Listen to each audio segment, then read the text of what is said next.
Thank you. So welcome back, everybody. So next up, we have Stephen Bowman from Libris. So he's going to be giving us a taster of some of the sessions that the professional services team can offer. And his session is going to focus on resource sharing. So over to you, Stephen. Okay, just a quick question. Can everybody see my screen, see my presentation? Yes, we can see that.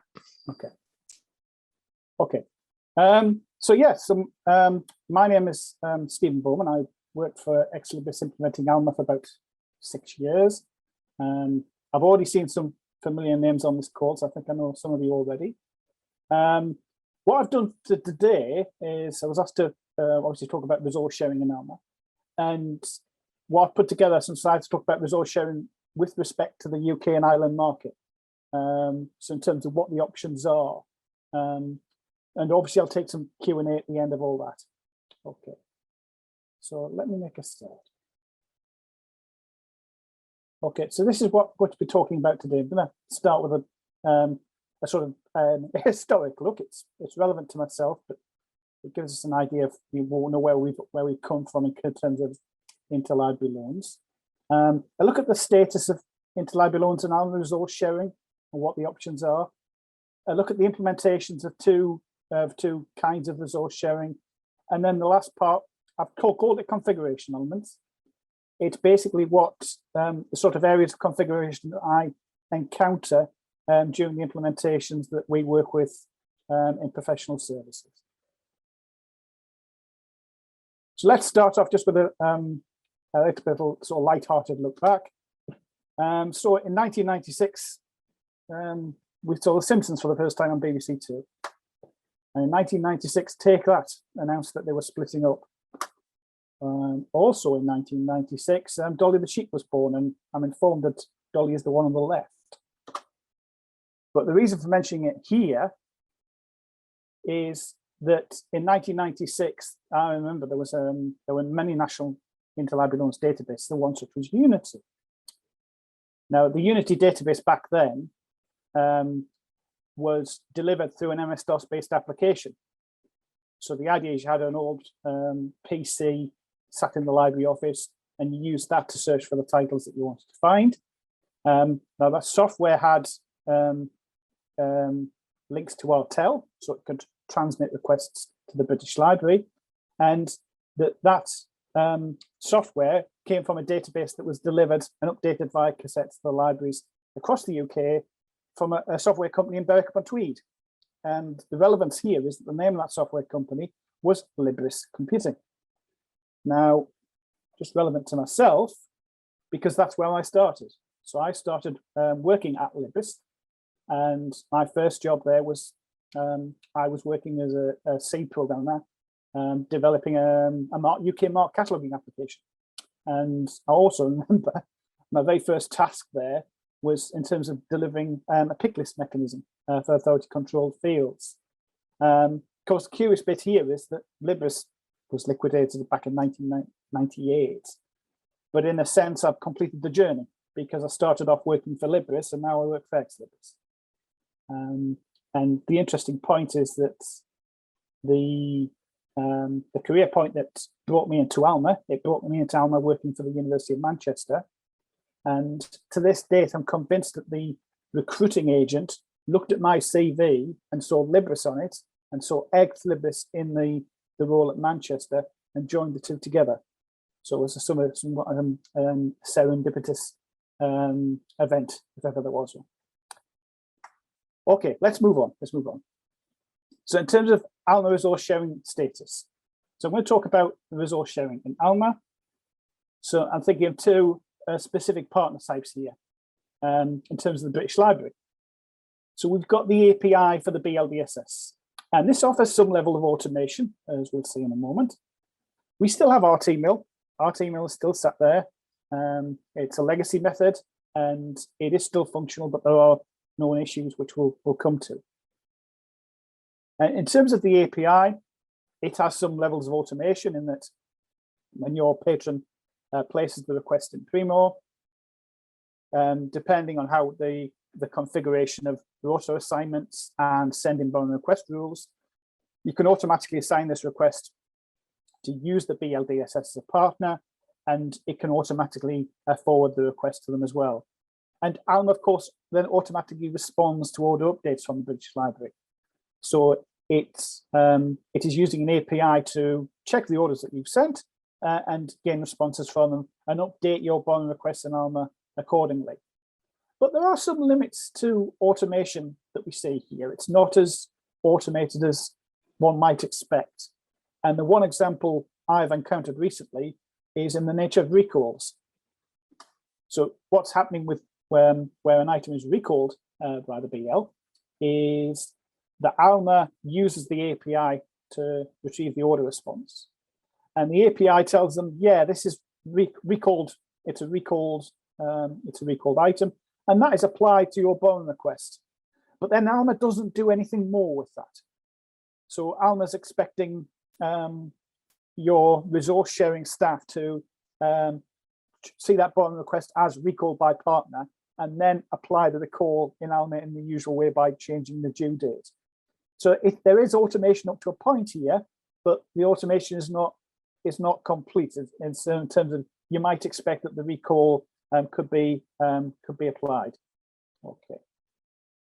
Just looking out for questions here. Okay, so okay. Coming back to Art Email, of course, it's a legacy mechanism. Although it's still available in Alma and still used, but there are known issues. So there are known issues where there are issues have been encountered, but there's no development fix in place. There's nothing to indicate that something is these issues are going to be addressed. So I picked up 4 examples here regarding Art Email transmissions, and the issues that these are known issues, but there's no indication in the pipeline that these are going to be addressed, at least in the short term, or possibly if at all. So let's move on from the British Library. So next I'm going to talk about Rapid ILL. So Rapid ILL is a document delivery mechanism. So it's a method of delivering digital resources in terms of articles and book chapters to your patrons. And one of the attractions of Rapid ILL is that it's unmediated in terms of from your perspective, your patron places the borrowing request in Alma and Primo, sorry, and Alma then manages that borrowing request by automatically assigning it to a rota, and at the top of the rota might well be Rapid ILL, and that means that the request goes to Rapid ILL automatically. Now, in most cases, that's going to be a seamless thing. It's not that it's not going to involve your staff in any side, because in most cases, Rapid ILL will deliver the article or the book chapter to your patron.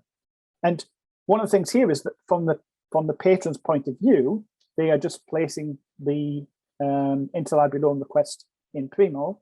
The fact that it's going to the Rapid ILL is neither here nor there for them. It doesn't make any difference, but they will get in most cases, they will get the resource that they asked for. Now, Rapid ILL, of course, is based on a community of borrowers and lenders, and we'll see that in a second. There's something called pods. And the idea there is you're sharing your resources with other members in the pod, and you might also be borrowing from them as well. And I've just plugged a couple of figures here in terms of a 95% fulfillment rate for Rapid ILL and an average turnaround time of just over 11 hours. Okay. Now, I mentioned pods. I've mentioned pods here. So Rapid ILL uses pods to define, who's in your borrowing and lending gang, for want of a better word. It's determining, who you're sharing resources with. And one note I've added here is that we've started to see this in the implementations we see for Rapid ILL, because they often happen in conjunction with the Alma implementation. And that is that Rapid ILL doesn't have a sandbox. So it means that in terms of testing, you're actually sending real borrowing requests to partners in Rapid ILL. On the side of lending, of course, the lending requests are only possible once the holdings files are shared. In other words, once you've shared with RapidIL what holdings you've got, and we'll see that on the next slide. So in terms of, this is RapidIL indicating, well, what resources have we got that we are able to share? And it basically uses 3 types of holdings file. We have indication of what your local resources are. And you might think that, well, why does RapidIL need to know what my local resources are if I'm not sharing them? But it is for that very reason. Because the idea is that RapidIL can say that if one of your patrons is sending a request for something you do actually have,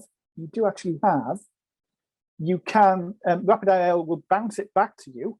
You can override it because it could be that it's showing up in your holdings, but the item is missing, for example, or it's on loan. And so you can bounce it back to RapidIL, you can override and force it through. But the general idea is that RapidIL will acknowledge the fact that, yeah, this is something you already got because it's in your local resources.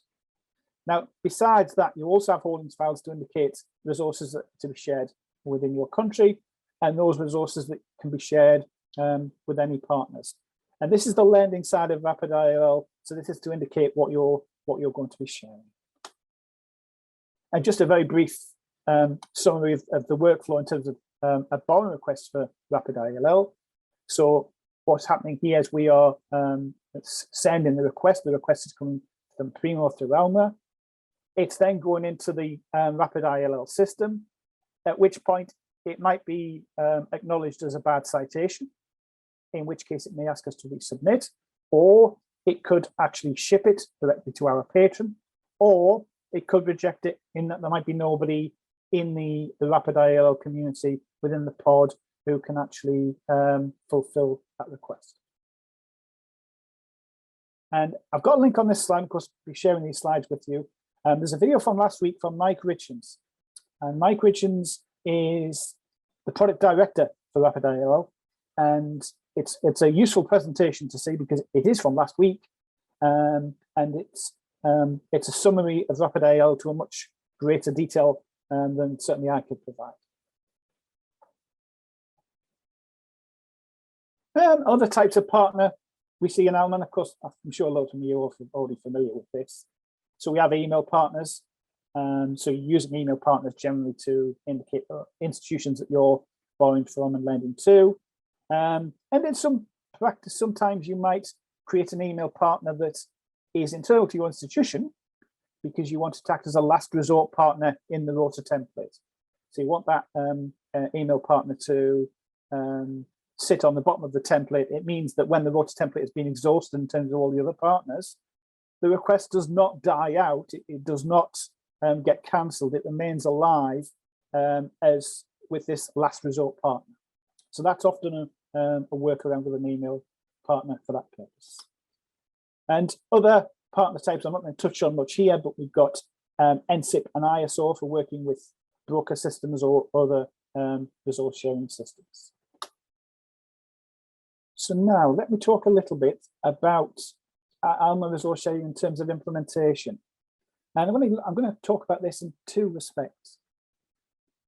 From the point of view of implementing Alma, resource sharing is part of the implementation, But it's often the case that not always, I have to say, but part of it is that the resource sharing tends to be pushed towards the end. It tends to be pushed towards the end of the implementation.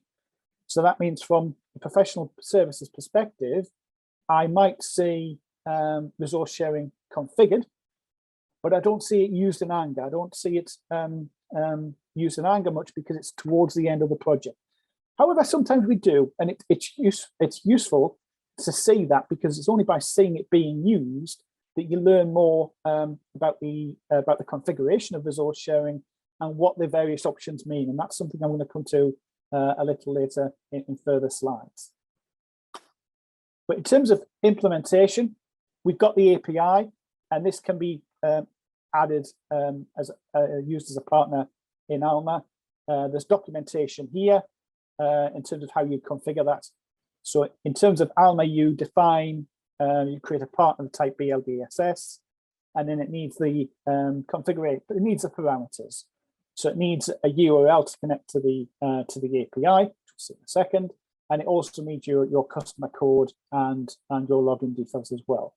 Now, in order for that to work, what the API needs is from the British Library side, you need to authorize the API to work with your customer code or customer codes. And so that when that's enabled, we can see it. There's a back office that we can log into, or rather support log into, that can acknowledge that, yes, your wish to use the API with that customer code is confirmed. And this authorization is something you can do, here. Now, in terms of the BLDSS API, Alma uses this in two ways. In one way, it uses the API to generate requests. So in just the same way that in my step back in history, we had RTEL sending the request, in this case, Alma is using the API to do that. And of course, it happens when the request is sent. But what the API also does is it looks at the BLDSS system, and it's looking for updates. It's looking for responses for any outstanding requests that you have sent, and it will process those updates, and it will make any changes to your Alma borrowing requests. So one example I touched on earlier was regarding the recalls. So it was Alma would call the API, it would realize that this is a recalled item, and it would flag it as such as recalled by partner, and that would appear in your borrowing requests in terms of the task list facets on the left-hand side. So you'd be able to identify that that was a title that was recalled, for example. So in this case, in this way, the API is working for us in two ways. In terms of setting it up, in terms of testing, the live URL is the one that is not this one. This is the generic test URL, and this is the one that you can, with the documentation, you can use to send requests to the test system. But of course, by sending it to the test system, you're not. It's not a real live example, and that's why the URL and the account and details need to be switched over to actually test it for real with real requests, and that's something that you usually would work with the British Library on achieving that. And in terms of rapid IOL, what we're seeing so far is we're seeing it being applied as part of the Alma implementations that we do. Not all of them, but in some of them. And it's a case of it's rolling out in the sense that we are seeing more and more institutions using rapid IOL. Okay, next I want to touch on configuration. And all I've done here is I've just noted down some of the configuration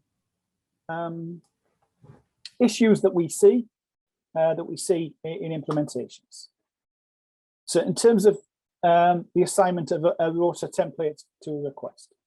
So a rota template is just a list of partners that you use to fulfill your borrowing request. And that template can have any number of partners listed on it.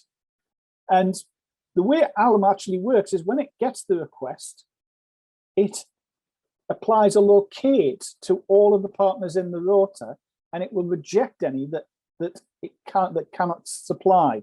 So in other words, it filters out the partners in the rota at the very beginning, so that it's not going to come to them later and get to them and realize that, well, they can't fulfill the request. And what's unusual for me is intuitively I expected it to do it as it goes along, but it doesn't. It actually checks the partners in the template at the very start, and it's not that it's waiting until it gets to them. It's rejecting them at the start. The next thing is a workflow profiles, and these are one of the elements that are difficult to explain in terms of implementation, because the workflow profiles are divided into borrowing and lending actions, but they often have to be looked at in terms of from what perspective are we looking at the process? Are we looking at it from the borrower side or from the lender side? And the classic example is lender check-in. Apologies for the typo there. Is lender check-in, and what this is used to do, and this is used in the lending workflow profile, it's used to indicate that when you borrow a book from a partner, you loan it to your patron returns it, and you then send it off back to the partner that you borrowed it from. If lender check-in is ticked in the lending workflow profile, then Alma is expecting you to wait for confirmation that the lender has got the book back safely before it actually completes the request. And the issue here is that that lender check-in option actually applies in the lender workflow profile because it's from a lender's perspective rather than yours. Okay. Next issue to mention is in terms of your request terms of use and the two options that we see here. So that a resource is requestable for physical or for digital resource sharing. Now, what these two options are doing in the terms of use is these values are indicating whether the items to which that rule applies would be available for physical or for digital resource sharing. And this means that when you have your lending request in Alma and you look to the option manage fulfillment options, Alma then either comes back with the requested options or says there's nothing there, there's nothing that can be requested.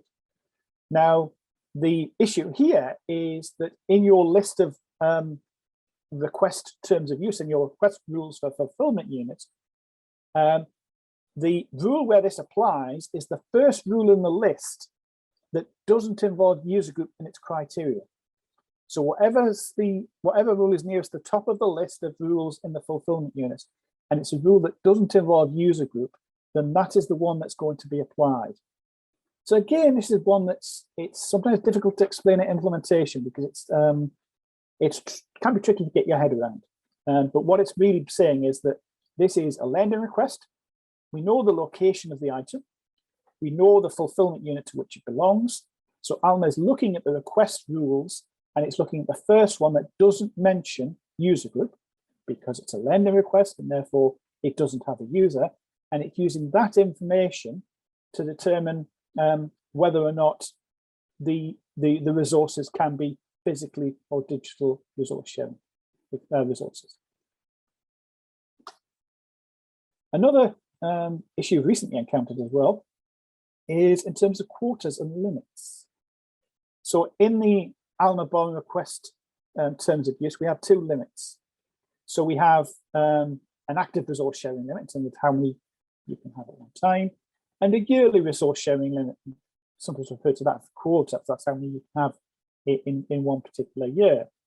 Now, the reason I mention this here is that using Primo, for example, we have two routes for the patron to create a borrowing resource sharing request. One is the blank form, and the blank form, as we know, it just offers the patron the chance to provide whatever metadata they want, whatever metadata they've got, and then submit the request immediately. So it immediately creates a borrowing resource sharing request, but because it's using the blank form, there's not really any easy way to quality control it. So we're basically taking whatever they've given us. The second option, of course, is the citation link, or something called fetch item. And this is, again, it's offering a form to the patron. The patron provides the metadata. But the difference here is, of course, that we next do a search. So we check whether any resources have services for the metadata that's been supplied. And depending on whether they do or not, the link to the resource sharing form may apply. And on that basis, we then get the resource sharing request. Now, the reason I mentioned the quota here is that there is an issue in terms of if you're using the blank form, then what happens is when I log into Primo, Alma is checking that limit. So it's checking how many I've used and how many I've got left. But using the blank form, it only does it when I log in. So the scenario I described here does happen. And the example here is that we've got a patron to use 19 of their 20 request rota for the year. They log into Primo, they go to the blank form, and they send in request number 20. But if they don't log out of Primo and back in again, they can carry on in Primo and go to the blank form again and send request 21 and so on. Now, this doesn't happen if you're using the citation linker. because the citation linker would check the limits when it creates the resource sharing form. In other words, you wouldn't be able to create the form, you wouldn't be able to submit the request if you'd already exceeded your quota, exceeded your limit. So in terms of automation steps for resource sharing, so we've touched on rota assignment. So the idea here is that when the request comes in, we automatically know which rota template we want to assign it to, and the choice can be made on criteria such as the user group requested format is something we often see, so that they use that to, if it's a digital request, for example, you know which partners you want to send that to. In terms of locates, so we have various types of locate profile in ALMA. We have the Z3951, and what that refers to are ALMA's defined external search resources. So in other words, when you create a locate profile of this type, by definition, ALMA is going to look for one of its external search resources. And the point to take home from here is that ALMA doesn't allow you to create one on the fly. It's looking for one of the defined external search resources. In the same way that when you try to add a new search resource to your external search resources, you have to add from a prescribed list. In terms of creating a locate profile for a partner, you're doing exactly the same thing, but you're using that same list. In terms of locates, we also have ALMA, so we can check with another ALMA environment. We've got the BLDSS, of course, and we've got the the possible option of a fulfillment network. In other words, you could check within other institutions in the same fulfillment network. And we mentioned this before, so we've got the option of automatically sending borrowing requests. So that means that the request is automatically sent to the partner. It only happens where the locate has been successful. In other words, ALMA wouldn't try sending a request to a partner whereby it had already established that there wasn't a resource there to supply. And here I've got some documentation, I've got some links, of course I'm publishing these slides. So in terms of the documentation itself, so there are the resource sharing, there are links in here to all the different elements of resource sharing you might need to know. I also mentioned the LibGuides here, because I often come back to LibGuides because it's a good place to come back to in terms of finding documentation, finding videos, finding training. I've mentioned through this presentation about workflow profiles and rota templates and rota assignment rules as well. In terms of the ALMA Rapid ILL integration, so what this document does, it talks about the integration between ALMA and Rapid ILL and the parameters we can change there. And that's what I wanted to say. I'm happy now to take any questions and answers. Thanks for that, Stephen. That was a really useful overview of resource sharing. We've got a few questions coming in. So the first one is from Carl Jones. He's asking, does Rapid ILL recognise the status of your inventory when allocating a request to you, i.e. if the item is available or on loan?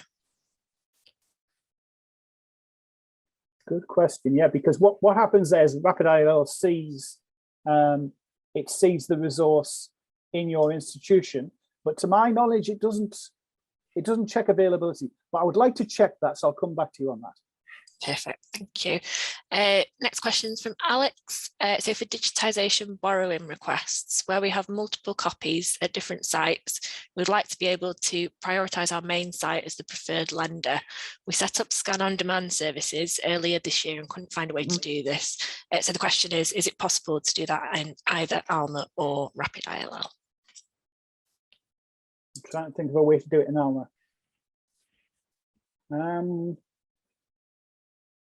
Yeah, so this is okay. Yeah, I can't see a way to do this in ALMA because I can't see a way by which you would prioritize one library over another. Whether it's possible in Rapid IL, I don't think so, but again, I would like to check. Thank you. Another one from Alex again. Can we have the YouTube link in the chat? Yes. Of course, just a second. I'm hoping that link's gone into the chat there. Just have a look. Ah, there we go. Yep. Thank you, Stephen. What am I up to?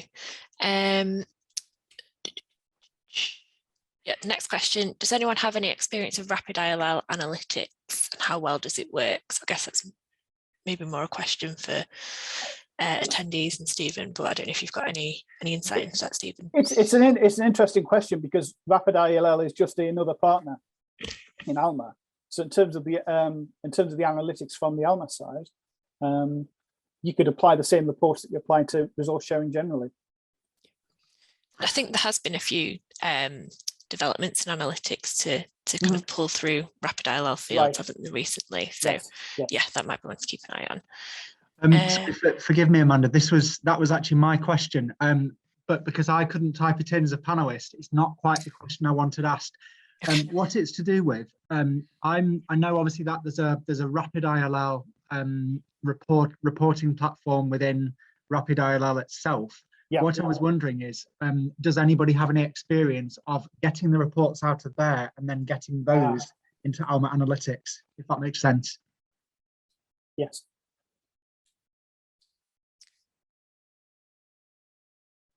No, I think we do take some of the analytics from Rapid directly at Manchester, but in terms of getting it then into ALMA Analytics, I think we just look at them separately, to be honest. So yeah, I personally can't help with that, but I don't know if others can at all. But yeah, feel free to add anything in the chat if that is something you've got experience of. So next question, what's the difference between using locate profiles and ISO and rotas? Are there any benefits in super automating the existing functionality in Rapid ILL? Well, in terms of Rapid ILL, you are automating in the sense of it's just one partner, but it counts as just one partner in ALMA, but of course there could be tens, hundreds of institutions potentially supplying it. So that would be done on the Rapid side rather than, from ALMA's perspective, ALMA goes to Rapid ILL and says, and it submits the request, and Rapid ILL is able to indicate whether potentially it could supply it or not. But then, of course, the detail comes down to which actual partner in the Rapid ILL community would actually supply it. Thank you. Next question is from Carl Jones again. So I assume the automation steps featured in your slides only apply to direct peer-to-peer sharing on ALMA, e.g. ISO, rather than manually requesting via email partners. Yes, that's right. That's right. Perfect. Next question from Jane. Can the BLDSS API deal with digital article requests, or is it only for physical items? I don't believe it's just for physical, no. Yeah, I think it can have digital article requests as well. Yeah. Next question from Carl again. Can renewals be set up for borrowing requests so that they are staff mediated? That is, the borrowing user does not send a renewal request directly to the lender. So this is where you've got, because in ALMA borrowing resource requests, you have mediated patron renewal. So the idea is that your staff are intermediates in terms of the renewal. Borrowing user does not send. Yes, I'm presuming it would be the user would contact their home library to ask for a request, and then the library staff would then request the renewal on behalf of the borrower. I think that's what the question is asking.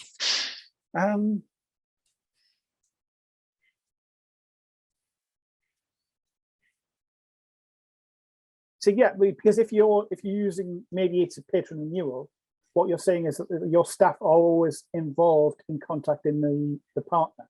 Nothing goes out to the partner automatically. I mean, I know Carl says the borrowing user does not send a renewal request directly to the lender. Yeah, so what we're saying is that it's the library staff in ALMA that send a renewal request rather than coming directly from the patron. Yeah. Fab. So the next question from Mike. We moved to using the ALMA Primo request form in the last 18 months. At first we tried the citation linker, but had some issues with poor metadata and bad citations, so switched to using the blank form. Are there some standard things to look out for when trying to get the citation linker set up, or is it just a case of troubleshooting on a case-by-case basis? I think it's more the latter, and I think both forms. I've touched on this earlier, that there's not much quality control here, in that if your patron comes to a field and puts "don't know," they can do that. And what ALMA can do is ALMA can look for the presence of a field to see that, well, you must have something in that field, but there's no mechanism to actually, to filter out the rubbish, for want of a better word. Yep. Yeah, because I know we are planning to kind of look at the Primo request form ourselves, so that would be interesting one to watch out for. Oh, and he's added another comment, just say the reason that they're looking at it again is to consider signing up for Rapid. So we'll just check the chat for any more questions that I've not covered.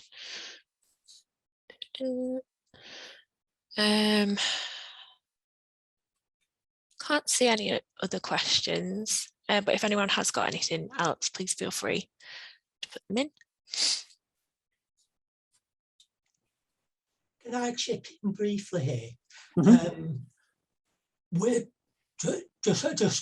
just wondering about moving over to Rapid ILL, and is there a UK pod for it?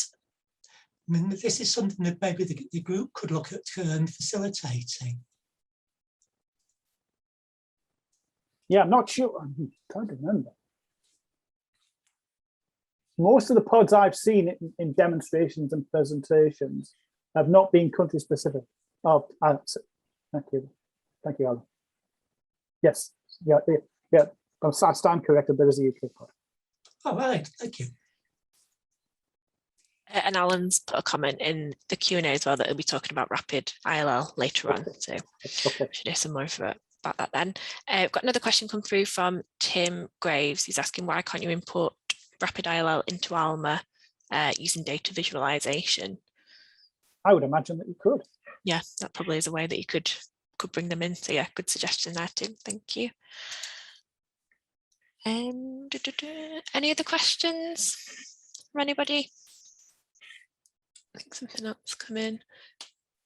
Chris has put something about Rapido in the Q&A, so I don't know if Rapido is something you could touch on at all, Stephen. Yeah, so Rapido is a little bit different from Rapid ILL in that Alan's going to talk about it later as well. All I was going to say, Rapido is a little bit different in that it's not transparent. In other words, when your patron goes to search for something, and when they try to create a Rapido request, they will see options like it'll give terms of use effectively. So it would say how fast they could expect to obtain it, and how quickly they could expect to get it, and they'd see that in the sort of get it side of Primo. And of course, you don't see that in Rapid ILL because Rapid ILL is just another partner. But in terms of Rapido, it's a little bit more visible to the patron, shall we say. And do you know if there are any Rapido users in the UK and Ireland? I don't off the top of my head. No worries. Alan's put on a comment in the Q&A saying not yet. So thank you, Alan, for that. Any other final questions? We've still got a few minutes. So I don't think there's anything else coming in. We have still got a few minutes. The next session is not scheduled to start until 11:50. So yeah, I guess we'll meet back at 11:50. Thank you to Stephen for that presentation as well. Thank you.